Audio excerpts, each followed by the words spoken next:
Good Friday morning, and thanks for joining us from the Ohio AgNet, the voice you know with the news you trust studio, sponsored by BASF, where you can count on the trusted performance of Allivo seed treatment to protect your soybean crop. I'm Dusty Sonnenberg. Under clear skies, I've got 42 degrees on the barn thermometer. It looks like it's going to be another beautiful day, and it looks like we've got today and most of tomorrow to continue harvest and get some more field work done before the rains move in late Saturday and through Sunday. This quick programming note, tune in next Wednesday during midday as Dale will be making his monthly visit with the folks at Farm Credit Mid-America. Well, let's check in now with Dale as he has an update from this past week's Feeding Farmers event. Joining me is Keith Burning. We're at week number 4, Feeding Farmers in the Field. This week, we're going to talk a little bit more about livestock. Yes, they've got beans and corn and wheat and triticale. A lot of that helps to support the livestock. How did you get involved in the cattle business? I actually started working off the farm and then slowly bought in a dairy herd and got some help from a bank to get a loan to buy a herd of cows and start going. And that's kind of how I got started. But my family always had cattle and I love the cows and calves. So I didn't want to milk cows. So I changed positions a little bit and went to the beef side to get a little bit of both without the manual labor of milking cows. How many cows with calves? 14 cows with calves. And then I have about 40 steers that I'm currently working on going either backgrounding or finishing them out.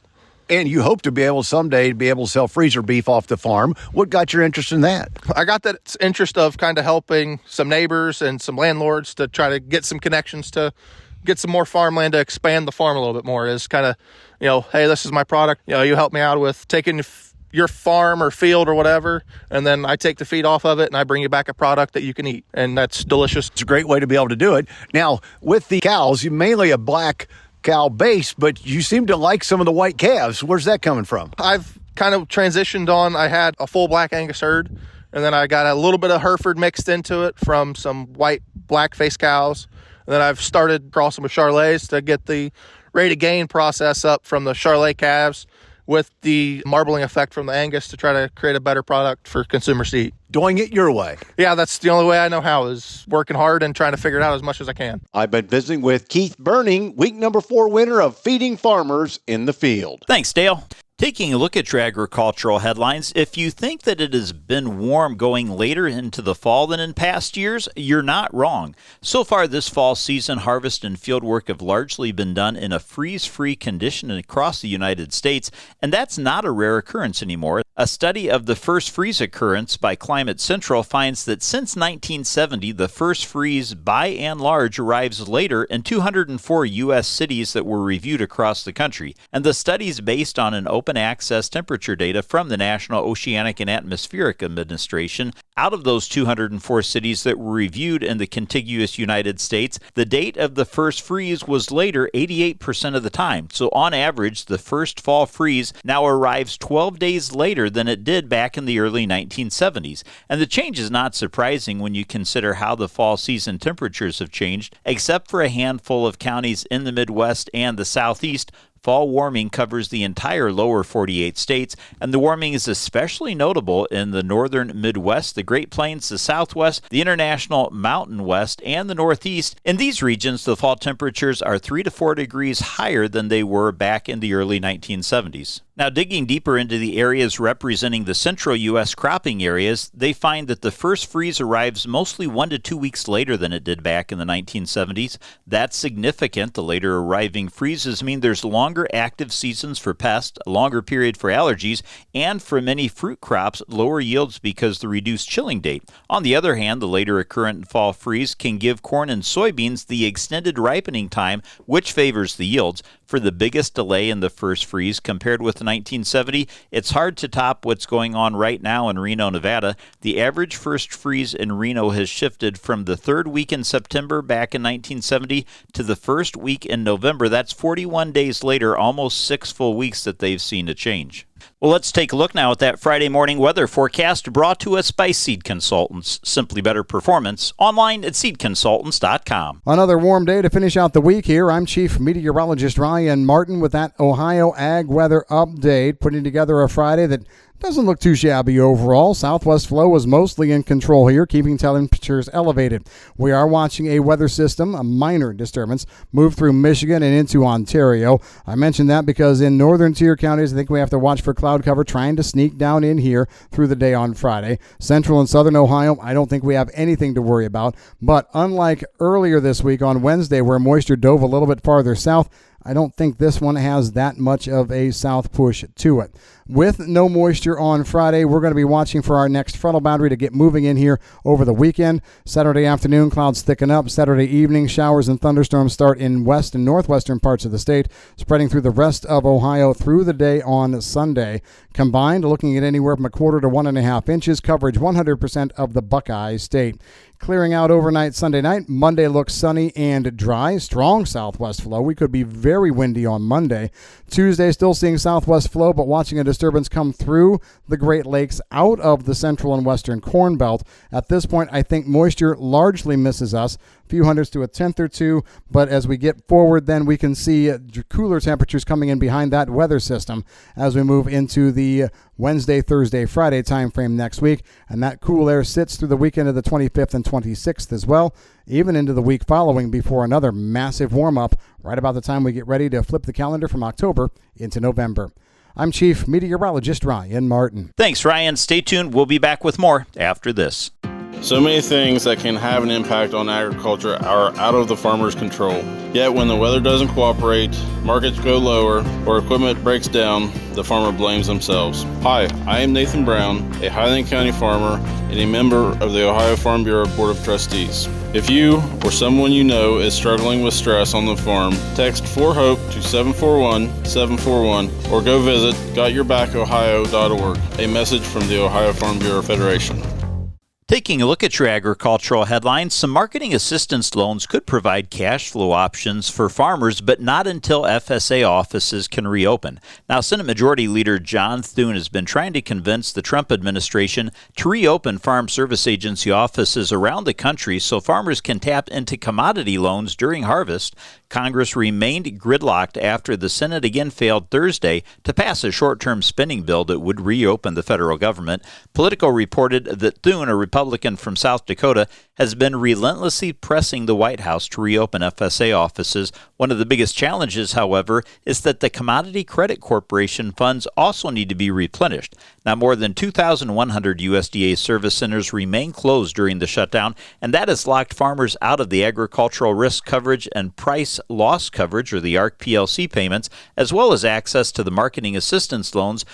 Based on those marketing assistance loan usage, that's likely affecting farmers of certain commodities more than others. Now, Politico noted that currently the administration officials have no plan to shift money around to allow farmers to tap into marketing loans while the government is shut down. Agriculture Secretary Brooke Rollins, speaking on Fox Business Network yesterday, repeated comments she had made last week, suggesting a potential aid package for farmers is coming.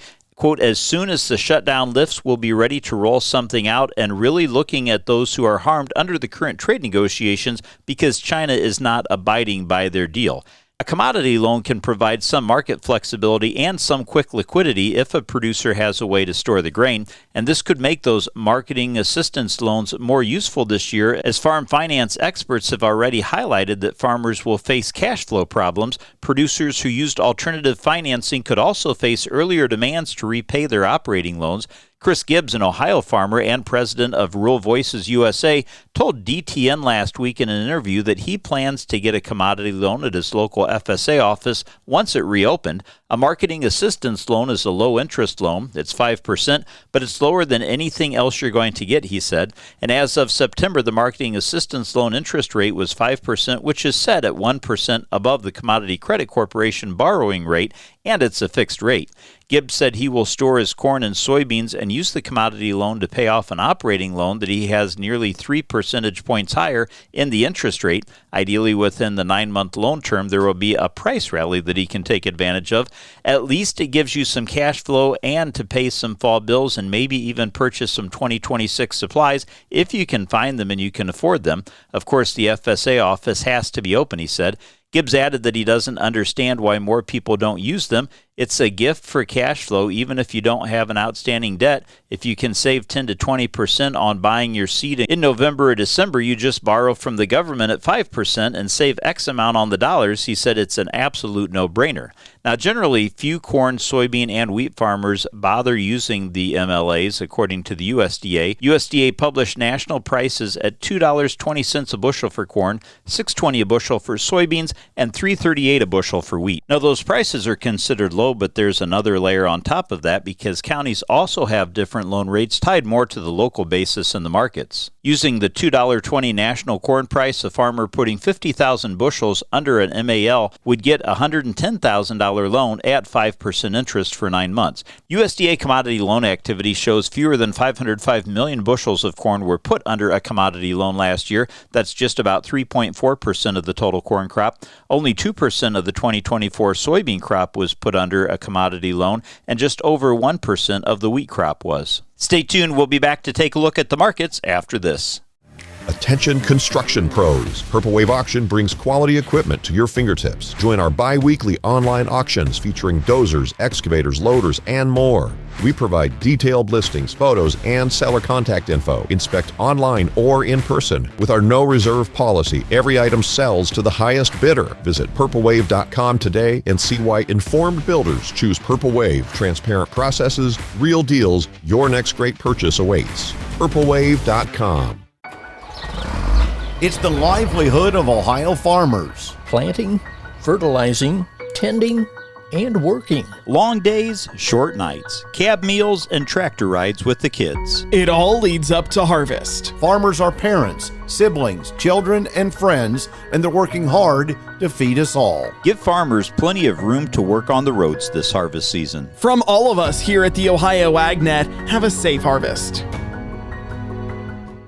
It's time now for today's market analysis, brought to you by the Louis Dreyfus Company. Excited to be building the newest state-of-the-art soybean crush facility in Upper Sandusky, Ohio. Call 574-566-2113 for information on soybean marketing to LDC. Grain markets finished the Thursday time frame mostly higher. A little bit of a surprise here as we started choppy early on in the day, but most of the ideas for trading higher came from outside market ideas. It was a day of fund flow. What does that mean? Well, money going into and out of one market and into the commodity markets. Now, we did not see the U.S.-China trade deal focus on soybeans at all. A lot of the talk on Thursday was back on this rare earth minerals and metals kind of scenario, with the biggest headline of this week, China instituting those export controls.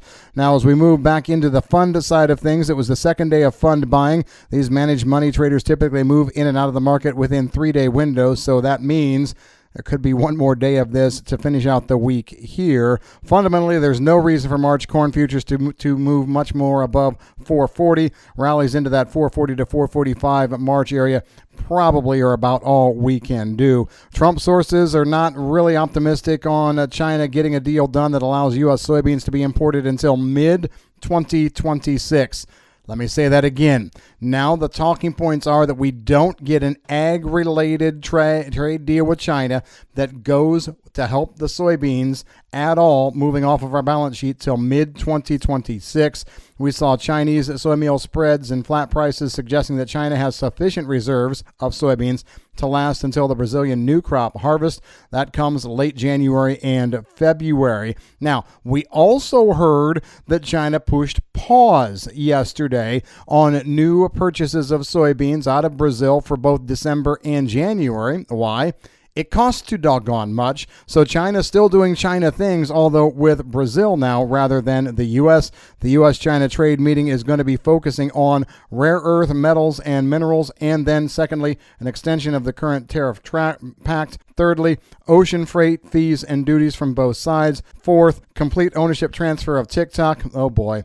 Fifth, high-end computer chip sales, and then, and only then, soybeans. So that's going to be the talking points. Not looking too good for us here on the grain side. I'm Ryan Martin. Thanks, Ryan. Let's take a look now at how your markets closed, brought to us by Seed Consultants. Simply better performance online at seedconsultants.com. Well, December corn closed up 5 cents and March corn was up 3 1/4. November soybeans closed the day up 4 1/4 cents and January soybeans were up 4 1/4 as well. December Kansas City wheat closed the day up 1/2 cent. December Chicago wheat was at 3 3/4 and December Minneapolis wheat closed the day down 1.5 pennies. Now in the overnight trade, December corn is up 1 1/4 at $4.23. November soybeans are up 2 3/4 at $10.13 1/2, and wheat for December trading up 1/2 penny, $5.03. This is the Ohio AgNet.